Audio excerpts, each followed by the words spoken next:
Hey everybody, it's Rory from A&S Gear, and we are finally looking at this gun today.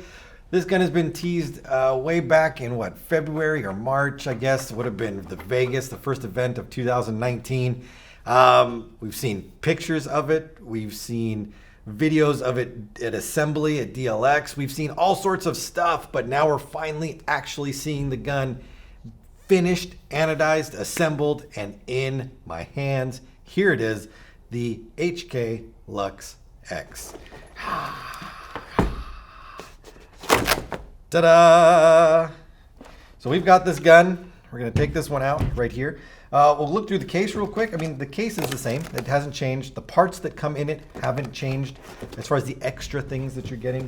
So getting the toolkit, the cable, the barrel sleeve, the little manual, the barrels, which we'll need. So we're going to check the weight of this one compared to a standard Luxe X and just see if there is any difference.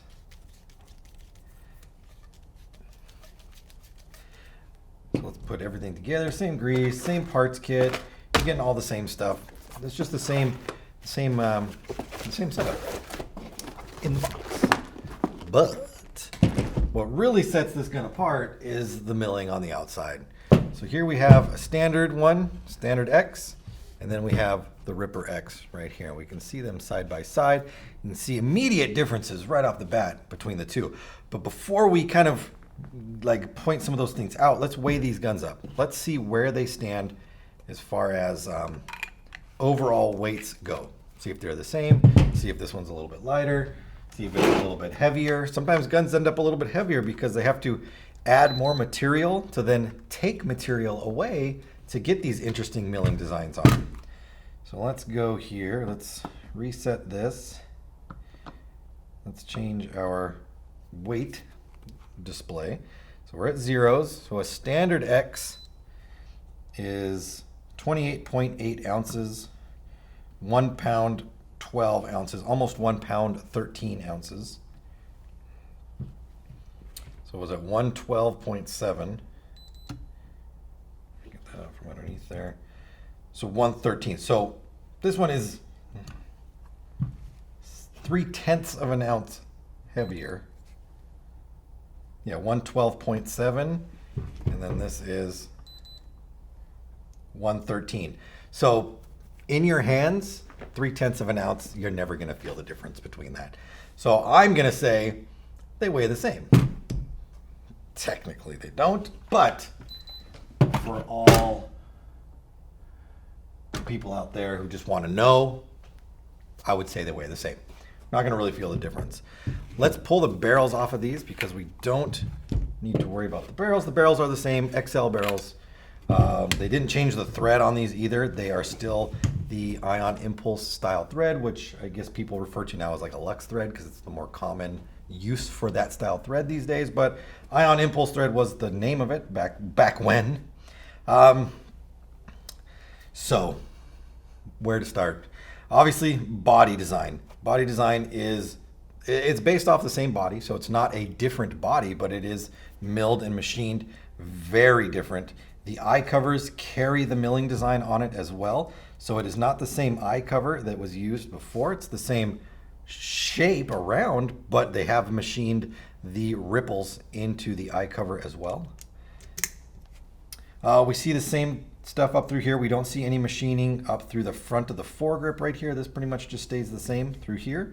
We do have a different trigger guard. This is more of a rounded trigger guard right here on this one. We do have an angled trigger guard to kind of fit the overall aesthetic of the gun. Coming down to the ASA, the flip lever of the ASA. So the actual lever is the same between the two, but the body of the ASA carries the lines on it, and the lines are opposite of the direction that the body lines are going, which kind of gives it a little bit of a juxtaposition in there as to the flow of the gun, which I like. I don't know what it would feel like if they were going the same direction. Maybe it would look just as good. I don't know, but I like them going backwards right there. Flip it over onto the back, drops down right here. We have, again, I don't know if you can see that, try to get that in there, but we have milling through the back of the frame as well, which we do not get on the back of this frame.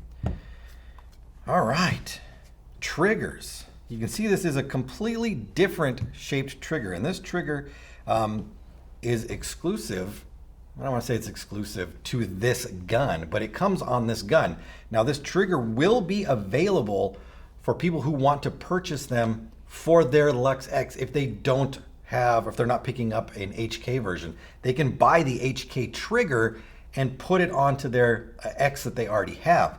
But these triggers are limited edition. They are running a limited amount of them, and then they won't be available after that. So if you like the shape of the trigger, and I do, when I was shooting this one earlier, it was super comfortable shooting this trigger. I really like this shape, this S shape, or the raked shape. I guess rake is the wrong term. Scythe, I think, is what they called that trigger style, where it comes forward rather than just a flat surface. I really do like these triggers. I prefer this shape trigger to a flat trigger.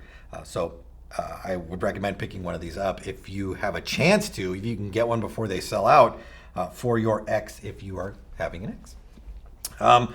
Breakdown between the two guns is the same. Regulators are the same inside, bolts are the same inside, the engine's the same on the inside. The breakdown is going to be the same. It's still toolless, disassembly everywhere. Pretty much all of the X's now are coming with the battery spacer inside of them. Let's see if this one has it. This one does not, but we have them. If you picked up an X from us and you didn't get a battery spacer in there, give us a call, let us know, we'll get you a battery spacer. This just helps with making sure the battery can't shift when it's inside the frame, and then your gun shuts off because the battery actually comes disconnected from the terminal and the gun shuts down. So this spacer takes up any wiggle that the battery might have and keeps it from turning off on you, which is a good thing. Also, this spacer is needed if you're putting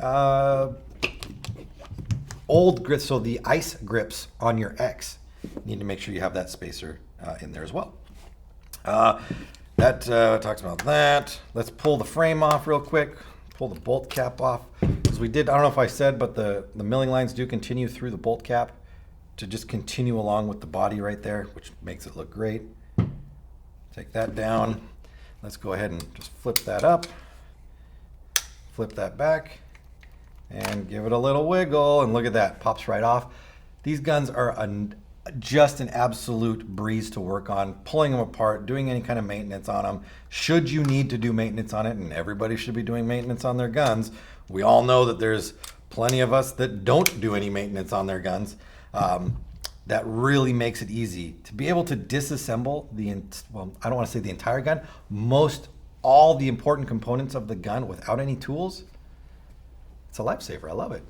Now you do need a tool to get into the regulator. That's understandable because you need to unscrew things and pull things apart.